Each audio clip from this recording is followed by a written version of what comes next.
Seringkali kita berhadapan dengan dua situasi ini.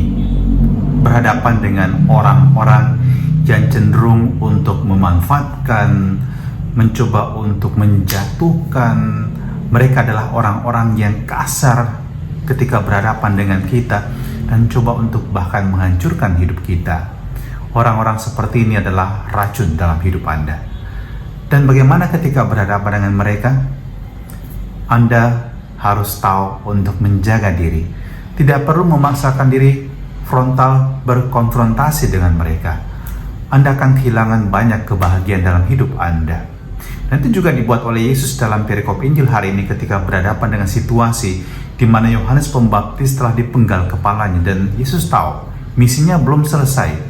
Dia belum harus menumpahkan darah seperti yang dibuat oleh Yohanes Pembaptis. Sadar akan tugasnya, Yesus kemudian menyingkir. Lihat, Yesus juga bersikap arif dan bijaksana dan tidak membiarkan dirinya menjadi korban begitu saja. Dan Yesus menunjukkan sikap yang berbeda ketika dia berhadapan dengan situasi yang lain. Dan situasi yang kedua ini adalah ketika Anda berhadapan dengan orang-orang yang sedang kelaparan.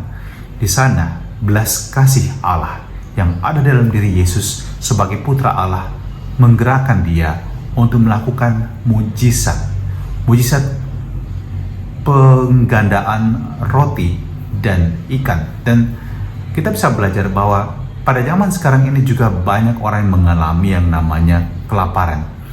Kemarin sambil olahraga saya melihat ada seorang anak yang melintas di jalan dan anak ini saya perkirakan 4-5 tahun usianya dan mengangkat barang dagangan yang dititipkan tentu oleh orang tuanya. Dan saya berpikir inilah salah satu bentuk kemiskinan. Banyak anak yang harus meninggalkan bangku sekolah, meninggalkan kesenangan di usia mereka, membantu supporting orang tua mereka untuk mencari nafkah. Oke, mungkin saya salah mengukur usia, mungkin dia mengalami bahkan stunting atau kekurangan gizi di masa kecilnya karena orang tuanya itu mengalami juga situasi yang sulit dan miskin.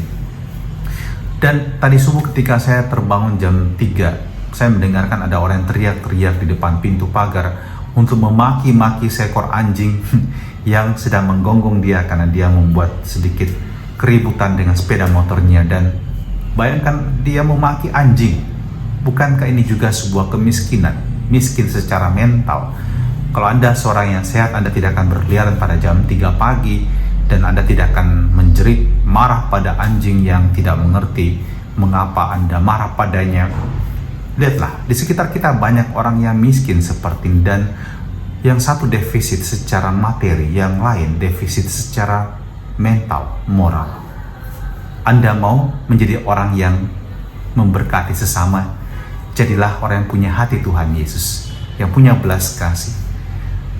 Mungkin Anda berpikir tentang dunia, tentang orang lain yang jauh di sana, tapi saya mengajak Anda melihat orang-orang di sedekat Anda. Kalau Anda sebagai orang tua, lihat anak-anak Anda. Sebagai anak Anda, perhatikan orang tua Anda. Perhatikan pasangan Anda. Perhatikan rekan kerja Anda di tempat Anda saat ini berada.